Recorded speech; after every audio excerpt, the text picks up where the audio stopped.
Magandang umaga, Igan. Sa kabila ng paglampas ng tren ng MRT sa Top Avenue Station noong Biyerkules, marami pa rin nating kababayan ang sumasakay sa MRT. Pero ligtas pa nga ba itong sakyan? May live report na kasama natin si Rhea Santos. Rhea? Yes, Igan, sa kabilangan ng naging aksidente sa MRT noong Miyerkules at itong kusang pagpapatigil naman sa tren ng MRT kagabi sa GMA Kamuning Station, sa nakita ko, Igan, patuloy pa rin ang pagtangkilik ng ating mga kababayan sa pagsakay sa MRT. Dahil ayon sa kanila, bagamat may pangamba, may takot, ang MRT pa rin daw ang pinakamabilis na paraan para makarating sa kani-kanilang mga destinasyon. As of the moment, according to MRT management, Igan, suspendido muna itong dalawang makinista, dalawang driver ng MRT na sangkot dito sa nangyaring aksidente noong Miyerkules. Pero ang sabi, usual procedure daw ito. May kasalanan o wala, pinagpapahinga muna nila dahil din sa trauma na kinaharap nitong mga makinistang involved sa aksidente noong Miyerkules. At tanong mo, Igan, ligtas pa nga ba talagang sumakay ang ating mga kababayan sa MRT? Kasama pa rin natin Attorney Hernando Cabrera, ang spokesperson ng MRT. Okay naman tayo, sir. Okay naman tayo. Galing tayo ng North Avenue Station. Nakarating tayo rito sa Ortigas. Okay naman yung biyahe natin. Naghihintay tayo ng tren. Babalik ulit tayo ng MRT North Avenue Station. Alright. Ang tanong ko lang, sir, yung kahapon na nangyari kung saan pansamantalang pinatigil yung pagbiyahe ng inyong mga tren sa GMA Kamuning Station, ano ho talaga ang dahilan? Well, yung dahilan hindi ko na nakuha. Pero naipakita natin kahapon na yung meron tayong safety protocol na gumagana. Lagi kong inuulit-ulit ito na every time na nagkakaroon na aberya yung ating mga tren, automatic pumapalo yung emergency brake natin. Yun yung nangyari nung yung insidente na na-involve. Yung kahapon, ganun din yung nangyari. Talagang pagka merong aberya yung tren, talagang hindi ito makakaandar. Hindi naman po kailangan ika-alarma ng mga kababayan natin yung nangyaring aberya kagabi? Hindi naman, kasi talagang normal safety protocol procedure yung nangyari. Alright, balikan po natin yung insidente noong Miyerkules. Kaninang madaling araw, finally na hila na po yung bagon. Ano na po ang gagawin dito at saan po ito ngayon nakaimbak?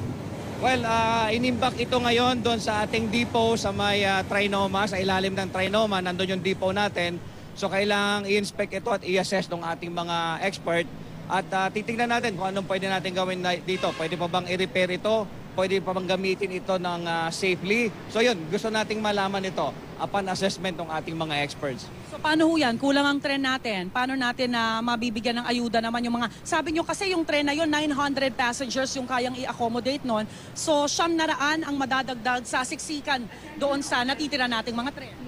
Well, meron pa naman tayong spare, yung sinasabi kong 4 na laging nasa maintenance schedule. So, kung matatapos yung kanilang mga maintenance activities, pwede natin gamitin ito. But this thing, we have to coordinate properly para at least safe lagi yung ating mga tren. Nasa na po tayong punto sa investigasyon? Well, nag-start na sila kahapon and yung ating yung fact-finding committee, I believe they were given until Tuesday na tapusin yung kanilang investigasyon. Pero as of now po, suspendido itong mga involved po sa aksidente? Well, hindi actually suspendido kasi ang process natin dito sa MRT3, kahit sa Line 1, sa Line 2, kapag ang ating mga driver o yung train operator na i-involve sa ganitong mga insidente, kahit may kasalanan sila or wala, automatic hindi sila pwedeng magmaneho. Ang reason kasi dito, kapag na-involve yung mga train operator sa ganyan, nagkakaroon sila ng trauma, yung kanilang pag-iisip nawawala sa tamang lugar. So hindi maganda na sila pinapabalik natin na magmaneho ulit. So ang pinaka-safe na pwede natin gawin is i-contain sila, pagpahingain natin sila, magkakaroon tayo ng mga stress debriefing, tapos dadaan sila ng mga psychological testing. Ano po yung mga anggulong tinitignan natin? Of course, there's human error. Yes. Doon naman sa insidente, dalawa yung tinitignan natin. Nagkaroon ba ng human error doon sa procedure na ginawa or nagkaroon ba tayo ng mechanical failure? So yun ang titignan natin doon sa investigasyon. Alright. Puntahan ko na po yung mga biktima, yung mga nagkaroon ng injuries dahil po sa aksidente noong Miyerkules.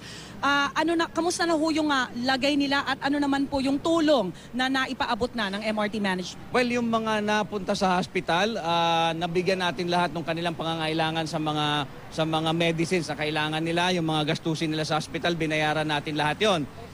So far kahapon, isa na lang yung naiwan sa hospital na naka-confine. kami naman ay handang tumugon. Babayaran natin yung kanilang hospitalization. Alright, yung mga kababayan naman natin na hindi makapagtrabaho, alam nyo naman, hindi lang naman Miyerkules, Webes, yung iba Biyernes hanggang ngayon hindi po makapasok sa opisina. Paano naman daw yung kikitain nila? Well, kasama yon sa ating kino-consider at hindi natin sinasarado yung ating obligasyon sa kanila dun sa kawalan ng kanilang kikitain sa mga araw na hindi sila makakapasok. Actually, si Administrator Chaneco nag-utos na ng isang team para i-assess itong mga ganitong mga claims at para matulungan natin sila. Attorney Cabrera, may tanong po yung kasama nating si Ivan Merina mula sa studio. Go ahead, Ivan. Attorney, yung siguro i-rephrase ko lang po yung tanong ni Rhea doon sa pagsisimula ng panayam sa inyo. Sa pagitan po ngayon hanggang sa 2015 kung saan darating yung mga bagong bagon, paano po kaya natin masisiguro pa yung kaligtasan ng MRT? Lalo po, yan, kakatapos lamang po ng aberya nung sa Pasay, may huminto o sadyang pinahinto kahapon yung trend dyan sa GMA Kamuning. At mukhang nagiging regular occurrence na po yung pagtirik ng mga trend natin eh. Siguro po ang tanong ko paano pa natin masisiguro na wala nang mangyayaring ganito pang insidente hanggang dumating yung mga bagong bagon?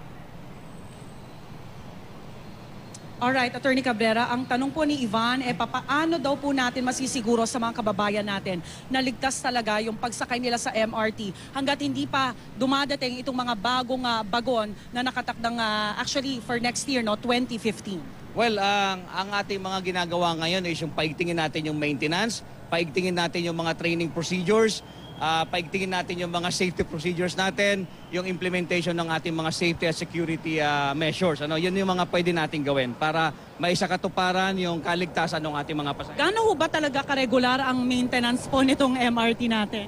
Well, lahat ng ating mga trend dumadaan ng daily, weekly, monthly na maintenance activities. Tapos lahat ng trend, bago bumiyahe, talagang tinitignan natin na gumagana lahat yung mga safety mechanisms dito. Actually, lahat ng trend bago mabiyahe, ang ginagawa ng ating mga train operator, they are required na sadyain, na paganahin yung ating emergency brake. Pero saan natin kaya maituturo yung mga aberyang nararanasan? Alam nyo naman, kung may maintenance, kung na-check, bakit pa rin may aberya? Well, kasama na rin yan, yung kailangan natin sa mga upgrading at saka rehabilitation ng ating mga trend. We have to remember na itong mga trend natin naluluma din yan. Kaya nga dito sa MRT3, meron tayong nakaamba na mga rehabilitation projects. Alright, Attorney Cabrera, ito na yung trend. So, nandito tayo sa Ortigas Station. Babalik tayo sa unang istasyon, North Avenue Station, mga kapuso.